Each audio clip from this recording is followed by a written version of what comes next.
여러분, 고통을 달거워하는 그런 사람도 있을까요? 그런 사람은 없습니다. 사람들은 아픔이나 슬픔에 괴로워하고요, 갑작스럽게 닥친 그 고통으로 인해서 충격으로 반응하곤 합니다. 그런데 사실 고통에 대해서 그런 반응을 보이는 이유가 어디 있을까요? 그것은요, 삶의 이유를 오로지 행복이나 평안에 두기 때문에 그렇습니다. 세상 사람들이 또 다 그렇죠. 삶의 이유가 어딨냐? 행복한 것, 평안한 것, 거기에 두기 때문에 그렇죠. 그래서 우리나라 사람들은 인사도 어떻게 합니까? 매일같이 안녕하시냐고, 안녕하냐고, 맨날 묻지 않습니까? 그렇게 인사를 하지 않습니까? 그러나 여러분, 이 성경은 삶의 이유를 무엇으로 볼까요? 여러 가지로 이야기할 수 있겠지만은 아주 핵심적인 것을 우리가 생각해 본다면은 성경이 우리에게 가르치고 있는 삶의 이유는 평안이 아니라요, 믿음의 성장이다, 이래 할 수가 있습니다. 하나님은 오로지 믿음에 관심이 있거든요. 물론 우리가 행복하게 살고 우리가 평안한 거, 거기에도 하나님 관심이 당연히 있으시죠. 그러나 그보다, 어떤 것보다 하나님은 우리의 믿음에 관심이 있으십니다. 왜? 믿음의 결국이 구원이고 영생이고 천국이기 때문에 그런 것이죠. 그게 어쨌든 삶의 이유를 성경은요, 평강이 아니라 믿음의 성장에 두고 있고요, 그리고 또 성경은 삶의 이유를 행복이 아니라 거룩에 있다라고 말씀하고 있습니다. 그럼 여러분 생각해 보십시오. 이 거룩과 믿음의 성장을 위해서는 때로 고통과 십자가도 얼마든지 허용될 수 있다라는 그런 뜻이 아니겠습니까? 그렇습니다. 따라서 여러분, 슬프고 고통스럽고 그래서 우울한 마음의 상태 그 자체를 문제 삼는 것, 이거는 세상의 문화입니다. 인간적인 태도라는 거예요. 그러한 태도는 고통을 대하고 그리고 고통을 다루는 이 성경의 시각과 매우 동떨어져 있다는 것을 우리가 좀 배울 필요가 있습니다. 근데 실은 그럼에도 불구하고 어쨌거나 우리는 이 슬픔에 대해서, 종종 우리에게 다가오는 그런 고통이나 아픔에 대해서 우리는 부정적으로 생각하고 그런 것들이 우리 믿음과도 이질적인 것이다라고 여기는 경우가 많이 있는 것이죠. 실은 그것이 세상의 문화라는 것입니다. 이 DSM이라고 있습니다. DSM, 미국 정신의학회가 펴낸 자료를 말하는 건데요, 이 자료가 오늘날 어떤 정신상담이나 아니면 심리상담 이런 것에 아주 전 세계적으로 폭넓게, 그리고 실은 필수적으로 참고가 되는 그런 기본적인 매뉴얼입니다. 우리가 말하자면 상담을 받을 때 이것이 어떤 기준이 되는 매뉴얼로 그렇게 쓰인다라는 거죠. 근데 어쨌든 이 DSM에 따르면은요, 우울감이나 무력감이나 심지어는 흥미상실 이런 거 있잖아요. 이런 상태는 정서적인 장애로 진단이 될 수도 있습니다. 그런 게 이제 오래 지속되면 그 정서적인 장애로 진단이 되는 거죠. 그리고 나아가서요, 아주 몹시 슬프거나 비통한 감정에 잠기는 거, 그 역시도요, 심리적인 질병으로 간주가 되고 치료가 필요한 장애로 진단이 될 수가 있습니다. 그런 게 세상의 문화라는 거예요. 슬픈 거, 깊은 비애와 애통에 잠기는 거, 그리고 또 우울감에 빠지는 거, 그런 것을 다 부정적인 것으로, 심지어 우리 인간에게 있어서는 안 되는 그런 것들로 여기는 것, 그러니까 질병으로 여기는 것이죠. 그게 오늘날 문화라는 것이죠. 이러한 문화 속에서 여러분 생각해 보십시오. 불안이나 고통 같은 것은 당장 제거해야 될 그런 불순물로 여겨지기 십상이죠. 슬픔이나 괴로움은 피하거나 바로잡아야 하는 걸림돌로 간주되기 십상 아니겠습니까?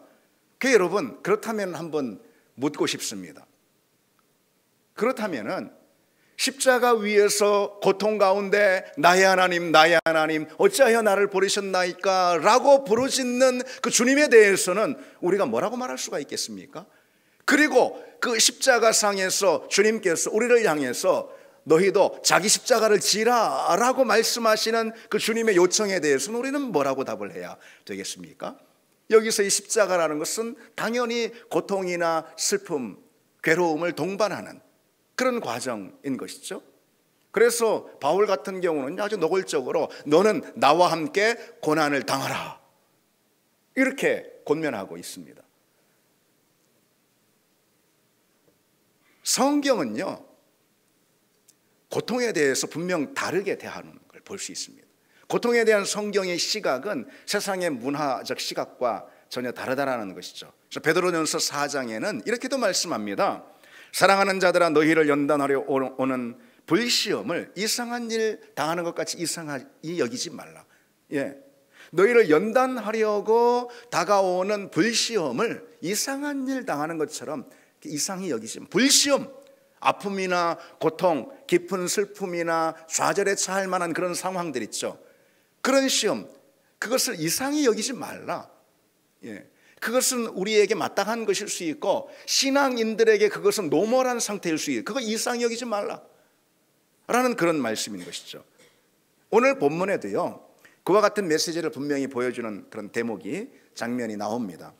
사도행전에서 오늘 본문은 새로운 국면이 펼쳐지는 장면입니다. 사도행전 6장까지 여러분 어떻습니까? 예루살렘 교회에 폭발적인 부흥이 일어났습니다. 그로 인해 교회의 사역이 막 확장이 되고 확대가 되고, 그래서 조직까지 개편이 되잖아요. 막 교회 크게 부흥하니까. 그래서 7 집사를 세운 이유가 거기 있지 않습니까? 그런데 이제 사도행전 7장으로 넘어오면서 스데반이 순교를 당합니다. 거기서 그치지 않고 오늘 사도행전 8장으로 넘어오면 그러한 박해가 예루살렘 교회 전체에 확장이 되는 것을 볼 수 있죠. 그래서 오늘 본문은 예루살렘 교회에 닥친 그러한 박해, 그 사건을 기록하고 있는데요. 그 일로 인해 성도들이 다 여러 지역으로, 예루살렘에 남아있질 못하고요, 다 여러 지역으로 뿔뿔이 흩어질 정도로, 여러분 사랑하는 그 교회, 애정을 뒀던 그 교회, 신앙의 뿌리가 거기서 세워졌던 그 교회를 떠나야만 하는 그 고통, 그 아픔이 얼마나 컸겠습니까? 또 그럴 수밖에 없었다면 그들에게 불어닥친 박해가 또 얼마나 대단했는가라는 걸 우리는 짐작해 볼 수가 있겠죠. 그동안 사실 사도행전 1장에서 저 5장, 6장까지도요 간간히 전도를 막아서는 여러 박해가 있었던 건 사실입니다. 그러나 복음은요, 그럼에도 불구하고 탄탄대로를 달리듯 왕성하게 펼쳐졌고요. 그리고 교회는 날이 갈수록 부흥하고, 거기 교회 모든 성도들은요 함께 모여서 떡을 떼며 기쁨과 순전한 마음으로 예배를 드리는 그런 은혜가, 그런 신앙의 즐거움이 이들에게 있었어요. 그런데 한순간 찬물이 끼얹어지고요, 위기가 닥치고, 그리고 박해의 광풍이 이들에게 불어닥친 것이죠. 오늘 본문을 보면은 이 예루살렘 교회 성도들이 그렇게 해서 순교를 당한 이 스데반을 장사하고 돌아오는 그런 이제 장면을 보여주고 있습니다. 이들이 얼마나 힘들었으면, 이 다 믿음이 있는 사람들인데도 불구하고요, 스데반을 장사하면서 통곡하고 이들이 울었다고 그랬어요. 그러나 스데반의 순교가 끝은 아니에요. 전부는 아니죠. 이제 본격적인 시작이에요. 대대적인 박해가 이제 불어닥칠 판입니다. 그래서 사도들 외에는 다 전부 뿔뿔이 다른 지역으로 흩어지고 만 것이죠. 게다가 이 사울이라는 젊은 바리새인이 등장했어요. 아주 조직적으로 그 박해를 이끌기 시작합니다. 뭐 누구 하나 이제 돌로 쳐서 죽이는 거, 누구 한 사람 뭐 박해해서 믿음을 잃게 하는 거, 뭐 그 정도가 아니라는 거예요. 이 사울이라는 이 젊은 바리새인, 이 사람은 아예 그냥 교회를 뿌리째 뽑아버리려고 그런 작심을 한 사람입니다. 집집마다 찾아다니면서 그리스도인들을 색출해가지고선 다 감옥에 넘겨버립니다. 그래서 이 바울은 아예 교회를 뿌리 뽑아버리려고 한 거예요. 그래서 오늘 본문에 등장하는 이 잔멸하다, 바울이 교회를 잔멸할세 그랬잖아요. 이 단어는 실제 사자나 곰같이 아주 사나운 짐승이 먹잇감을 찢을 때 사용하는 그런 표현입니다. 여기서 우리 뭘 할 수 있습니까? 초대교회의 이 사울이 얼마나 잔인한 그런 존재였는지 우리가 좀 엿볼 수가 있는 대목 아니겠습니까? 그처럼 이 교회와 신앙 가운데 큰 박해가 임하자요, 당시 성도들에게는 당연 뭐 이런 의문이 들었을 겁니다. 그렇지 않았을까요? 하나님, 왜 이런 박해가 있을까요? 왜 이런 어려움이 있습니까? 도대체 이런 어려움이 교회와 우리 신앙에 주는 유익이 뭐랍니까? 우리가 여기서 하나님을 열심히 섬기고 복음이 지금 왕성하게 전해지고 있고 교회가 성장하고 있고 교회 안에서 온 성도들이 함께 은혜를 누리고 있는데, 그런데 왜 이런 일이 생깁니까? 왜 이런 어려움이 우리에게 불어닥칩니까? 이런 의문이 이들에게 충분히 있을 법도 한 거죠. 사실 여러분, 이 신앙생활 잘하는 사람일수록요, 고통의 문제 앞에서 더 큰 혼란과 마음의 어려움, 괴로움을 겪는 법입니다. 여러분 생각해 보십시오. 하나님은 안 계셔. 또는 하나님의 선하심이나 하나님의 신실하심에 대한 믿음이 전혀 없는 그런 사람이라면요, 고통도 사실 큰 문제로 여기지 않을 수가 있습니다. 그 하나님께 뭔가 항변할 요소가 또 아닌 것이죠. 고통은 이런 사람들이, 하나님이 없는 사람들에게 고통이라는 것은 실은 어떤 걸까요? 그것은 아주 악한 세상, 모진 세상에서 우리가 얻는 당연한 그런 인생의 결과다라고 밖에 생각할 수가 없는 거예요. 세상은 다 악하잖아요. 세상살이가 얼마나 모집니까? 그 가운데 우리에게 당연히 주어진 그런 결과들, 이게 고통이고 이게 아픔이다 이렇게 생각할 수가 있는 건 그거밖에는 달리 생각할 것도 없습니다.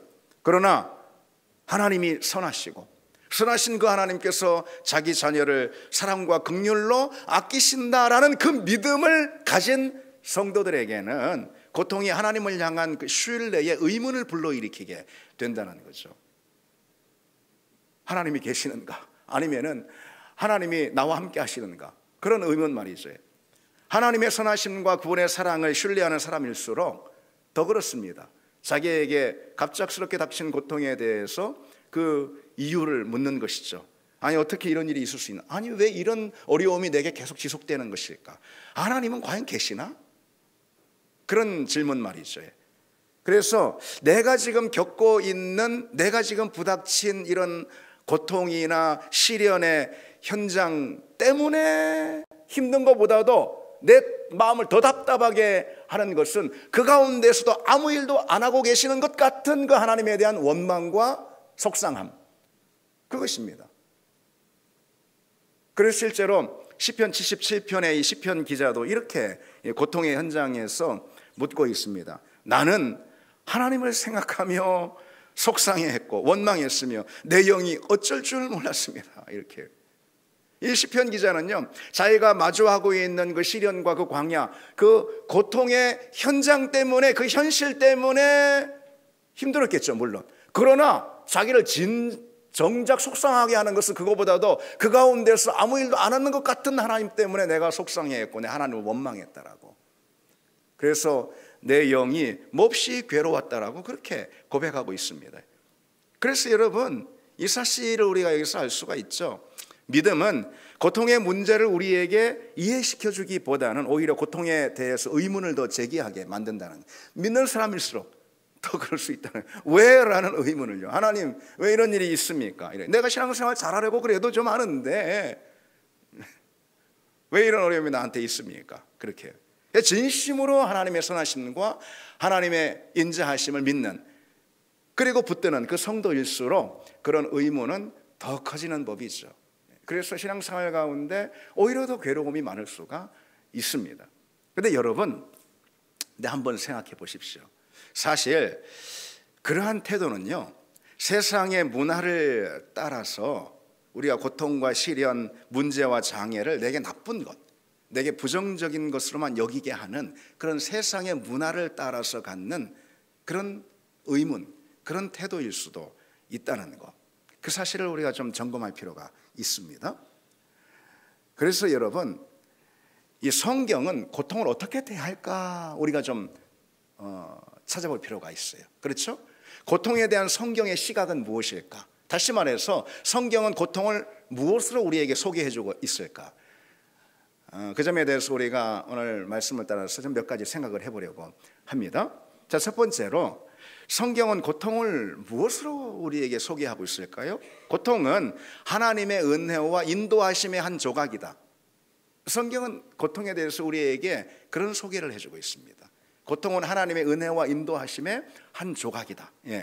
성경을 보면은요, 여러분, 꼭 이런 일이 일어납니다. 성경을 보면은 하나님의 구원과 인도하심이 있으면 항상 그건 장애를 만나요. 하나님은 당신의 백성을 보고 그들을 향한 구원과 긍휼과 인도하심을 펼치시는 분이죠. 그런데 하나님의 구원이 시작되는 그 즉시 또 장애를 만나는 그런 상황들이 성경에 참 많이 펼쳐집니다. 오늘 본문도 대표적으로 그러한 장면이에요. 초대교회 성도들이 사실은 더 큰 은혜, 더 놀라운 구원의 역사에 참여하게 되는 그 과정이거든요. 이것이 하나님이 그리로 이끌어 주시는 과정. 그래서 다음 장, 그 다음 장 사도행전을 보면은 그걸 분명히 우리가 확인할 수가 있습니다. 더 큰 은혜, 더 놀라운 구원의 자리로 초대교회 성도들을 불러주시거든요. 그런 하나님의 구원과 하나님의 은혜와 인도하심이 시작되니까 아니라 다를까, 그 하나님의 구원과 은혜가 장애를 만나는 걸 볼 수가 있어요. 여러 박해, 어려움, 시련, 이런 것들 말이죠. 여러분, 출애굽 과정도 꼭 그렇지 않습니까?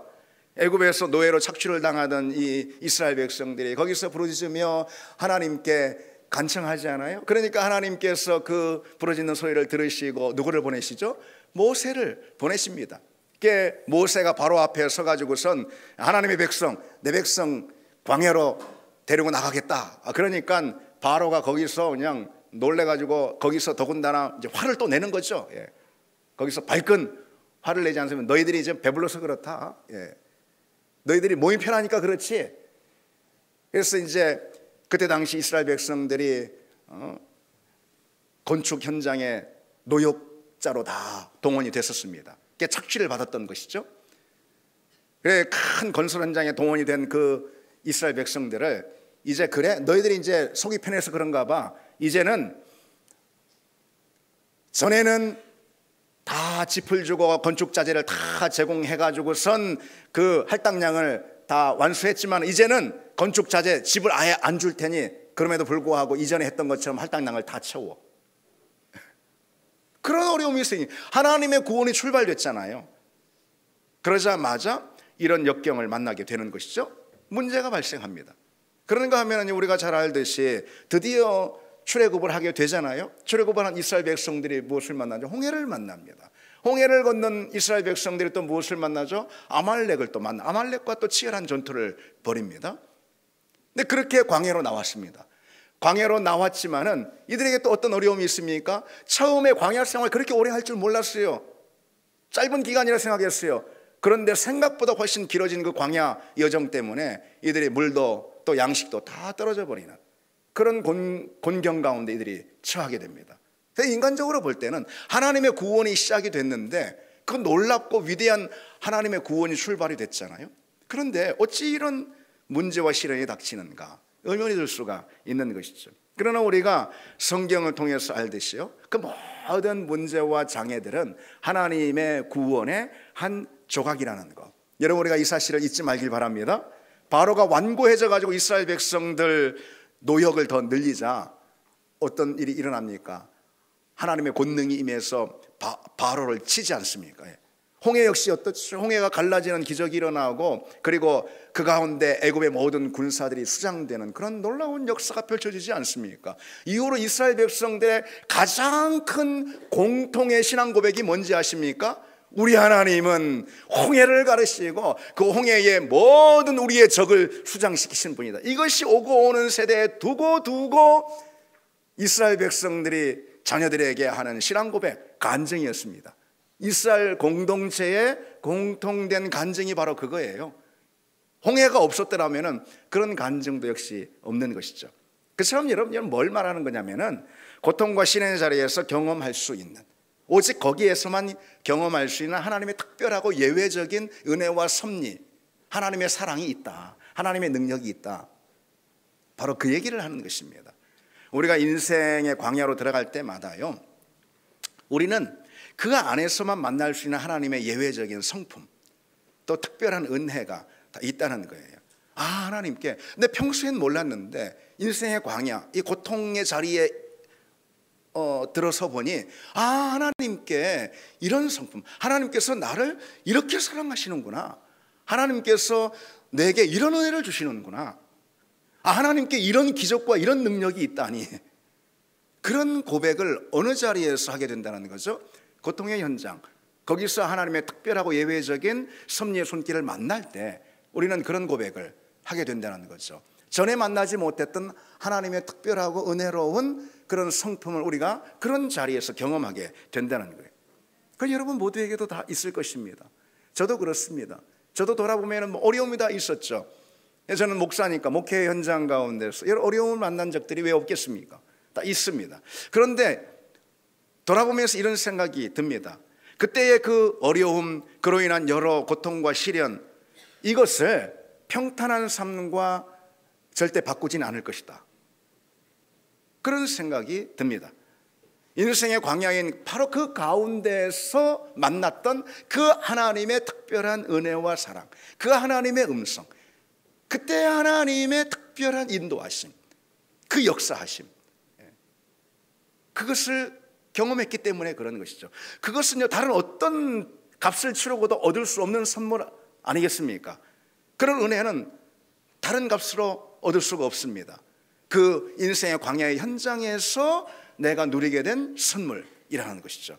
그래서 그것은 다시 한번 그런 광야에 들어간다 하더라도 그 하나님의 은혜는 그 이상 놀랍고 풍성한 것이기 때문에 광야가 두렵지 않은, 고통과 슬픔을 내가 마주할 수 있는 그런 담대함도 또 생기게 됩니다.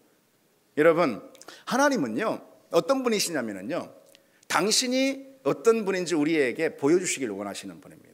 예를 들어서 아빠가 가진 게 많아요. 아빠가 힘이 많아요. 그리고 당연히 사랑도 많아. 그 아빠의 사랑과 아빠의 가진 것을 아예 어린 아들한테 주고 싶잖아요. 보여주고 싶잖아요. 그래서 아빠는 이런 사람이야. 아빠는 널 이렇게 사랑해. 보여주고 싶잖아요. 바로 그런 것과 같습니다. 하나님은 어떤 분이시냐면 우리에게 당신이 어떤 분인지 보여주시기를 원하시는 분이에요. 당신이 우리를 얼마나 사랑하는지, 우리에게 어떤 큰 팔과 권능으로 일하실 수 있는 분인지, 우리를 향한 당신의 신실하심이 얼마나 놀라운지 하나님이 그것을 우리에게 보여주시기를 원하시는 분이라는 거죠. 우리는 그러한 하나님을 언제 만나냐? 그러한 하나님을 우리가 경험하는 고통 가운데서 바로 그러한 하나님을 더 진하게 경험하게 될 수 있다는 거죠. 그래서 여러분, 고통이라는 것은요 하나님의 은혜와 인도하심의 한 조각이다라는 이 사실을 여러분 잊지 않기를 원합니다. 둘째로, 성경은 고통을 우리에게 무엇으로 소개를 하는가? 고통은요 믿음의 근육을 강화시키는 과정입니다. 믿음의 근육을 키우는 과정이라는 거예요. 이 초대교회 성도들 보십시오. 오늘 본문과 같은 이런 고통이 계속 오지 않습니까? 아마 주기적으로 이런 고통이 계속 옵니다. 근데 이런 시련과 고통을 통해서 초대교회 성도들의 믿음이 그처럼 강하게 빚어졌다라고 우리가 할 수가 있는 거죠. 그래서 바울은요 로마서에 이렇게 말하고 있어요. 환난은 인내를, 인내는 연단을, 연단은 소망을 이루는 줄 알미라 그랬습니다. 아멘이죠. 여기서 말하는 환난이라는 건 뭘까요? 환난이라는 것은 뭐 외부의 여러 시험이나 시련, 박해, 그리고 또 내 안에 있는 여러 괴로움과 어려움, 염려와 불안들, 뭐 하여튼 힘들고 괴로운 모든 그 감정을 만들어내는 모든 상황들, 어려운 것들 말하는 거예요. 고통들. 그게 환난이죠. 그 환난. 바울은 그 환난이 인내와 연단과 소망을 이루는 줄 안다고 했어요, 여러분.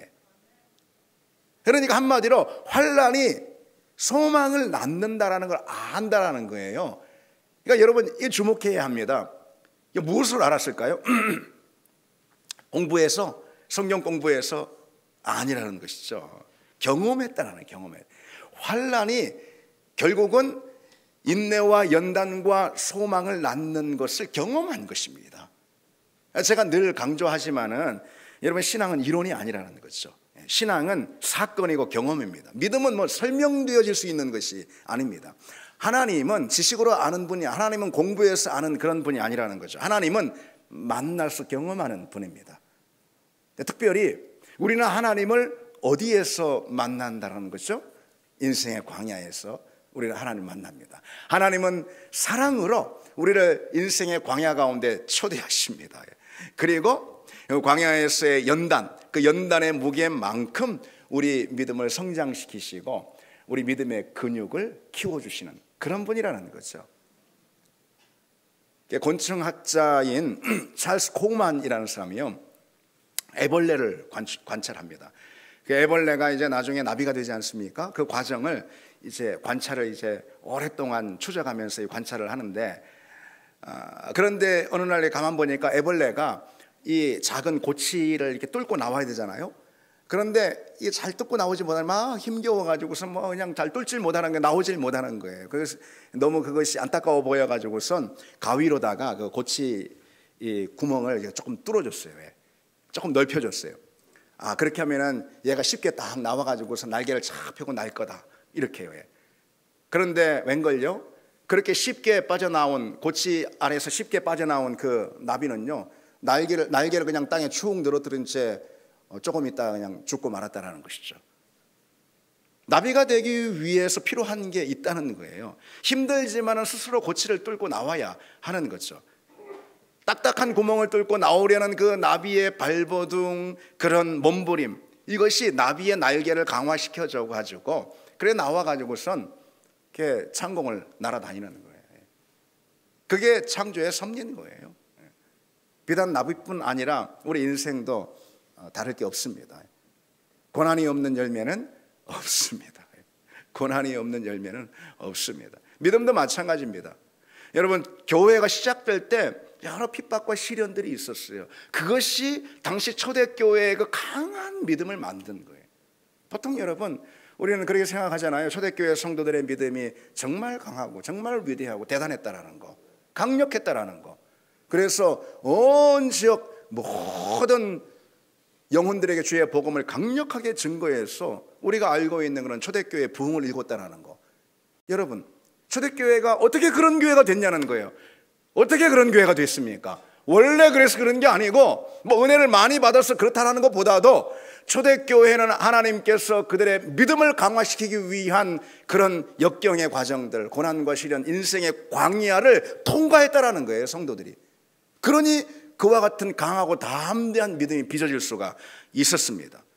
물론 지금도 마찬가지입니다. 하나님은 여러분, 내 믿음의 체질을 든든하게 하기 위해서 우리에게 때로 우리가 원치 않지만 고난과 어려움을 허용하시는 그런 분입니다. 그 고통은 우리 신앙의 근육을 단단하게 만드는 것이고요. 그러면은요, 우리가 웬만한 어려움으로 느껴지지 않는, 웬만한 장애는 장애로 여겨지지 않는 거예요.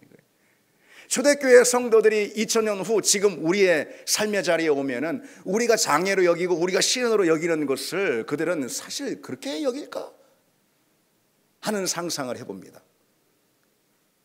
우리 중 누가 초대교회에 만약 2000년 전으로 간다면은 아마도 단 한순간도 단 하루도 신앙생활 유지하지 어렵지 않을까 하는 그런 또 상상도 해봅니다. 그 차이가 어디에 있습니까? 인생의 광야에서 시련과 고통의 자리에서 그 믿음의 근육이 강화되고 든든하게 선 것, 따라서 그것은 곧 하나님의 선물임을 믿습니다. 고통이 뭐라는 거죠? 고통은 우리의 믿음을 강화시키는 하나님의 선물입니다. 자, 마지막 한 가지 보시면은요, 성경은 고통을 무엇으로 소개하고 있는 거 우리가 보는데요, 고통은 하나님의 역전을 만나는 기회입니다. 하나님의 역전을 만나는 기회. 오늘 본문을 보면은 박해를 받은 초대교회 성도들이 사방으로 흩어지는 걸 볼 수 있어요. 거기서 뭐 합니까? 초대교회 성도들이 거기서 뭐 해요? 다시 또 복음을 전하는 거죠. 그러니까 예루살렘에만 딱 갇혀있던 이 복음이요, 유대, 사마리아, 그리고 경계를 더 넘어서 이방 지역까지 온통 그 복음이 확장되는 걸 볼 수가 있는 거죠.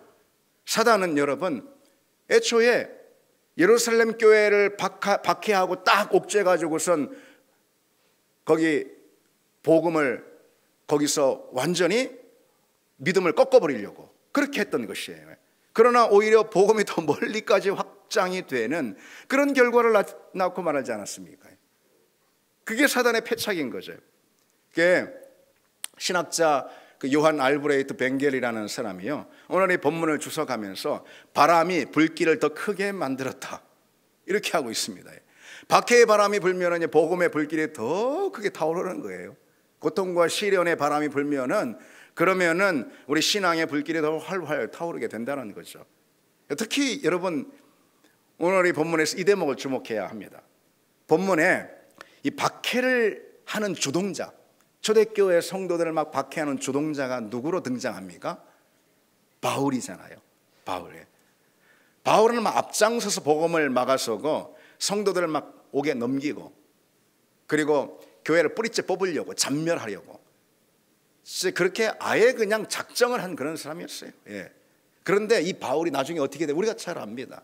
이 바울이 나중에 교회 역사상 가장 위대한 사도가 되지 않습니까? 이게 사단의 진영에서 볼 때는 이것이 너무나도 당혹스러운 그런, 까무러칠 만한 그런 일이라는 것이죠. 어땠습니까?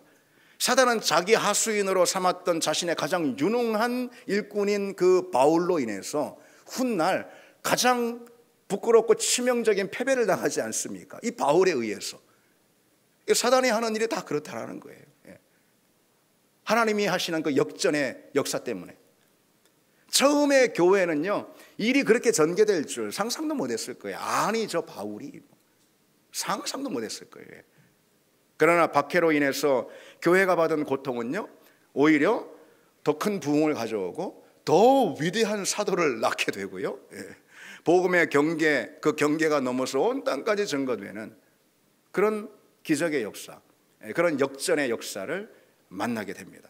고통은 하나님이 행하시는 역전의 역사를 만난다는 거죠. 그래서 여러분, 부정적인 사람들이 제일 많이 하는 말이 뭡니까? 다 끝났어, 그거 아니에요? 이젠 다 끝났어. 다 끝났어 하면서 실은 안 끝났는데 자기가 끝내는 거예요. 그게. 안 끝났는데 다 끝났어 하면서 자기가 실은 끝내는 거죠. 포기해버리는 거죠. 그걸 좌절하는 거죠. 근데 여러분, 하나님이 끝내지 않은 이상 끝나는 법은 없는 줄 믿습니다. 하나님이 끝내야 끝나는 거죠. 근데 하나님은 언제 끝낼까요? 아니, 언제까지 끝내지 않고 계실까요? 하나님은 다름 아니라요, 우리가 하나님을 신뢰하고 우리가 기도를 멈추지 않고 포기하지 않고 끝까지 하나님을 신뢰하고 하나님께 부르짖는 그때까지 하나님은 결코 끝내지 않는 분임을 믿습니다. 우리가 하나님을 신뢰하는 것, 신뢰를 내려놓고 기도를 포기하니까 끝나는 거예요, 여러분. 그러니 끝나는 거예요. 그러면 맨날 끝났다 그러는 거예요. 끝나긴 뭘 끝났습니까? 하나님을 향한 신뢰를 가지고 기도를 멈추지 않는 그때까지 하나님은 내 모든 행사를 끝내지 않는 분임을 믿습니다. 복음서에 보면은 주님께서 죽은 야이로의 딸을 향해서 죽었어요. 근데 뭐라고 말씀하십니까? 죽은 게 아니라 잔다. 그래. 예수님은 몰라서 그러십니까? 아닙니다. 왜 죽은 게 아니라 잔다라고 말씀하신 걸까요? 우리의 이 죽음이라는 것은 완전히 끝난 자리잖아요. 완전히 끝난, 뭐 죽었는데 완전히 끝난 자리잖아요. 그런데 주님은 그 명백한 이 종결의 자리, 죽음의 현장에서도 새로운 일을 시작하시는 분이라는 것을 말씀해 주시는 거예요. 주님은 우리가 생각할 때 완전히 끝났다라고 여기는 그 현실에서도 주님은 이제 새로운 일을 도모하시는 그런 분이라는 거예요. 우리가 상상도 못하는 새로운 길을 여시는 분, 그게 우리 하나님이신 줄 믿습니다. 주님은 그런 권세를 가지신 분입니다. 아멘. 당연히 주님은 그런 권세, 창조주인 주님은 그런 권세를 가지셨습니다. 그러니 우리 주님께서 보라, 내가 새 일을 행하리라, 그렇게 말씀하시는 거 아니겠어요? 이제 나타날 것이라. 그 주님을 붙드는 우리 믿음이 있기를 바랍니다. 여러분, 하나님은 그처럼 여러분 절망 끝에 섭리를 두시는 그런 분입니다. 이 기막힌 믿음의 신비를 모르지 않는 우리가 되기를 바랍니다. 왜 자꾸 실망하고 낙심하고 또 스스로 끝내버리고 포기하고 왜 그럽니까? 왜 그럴까요?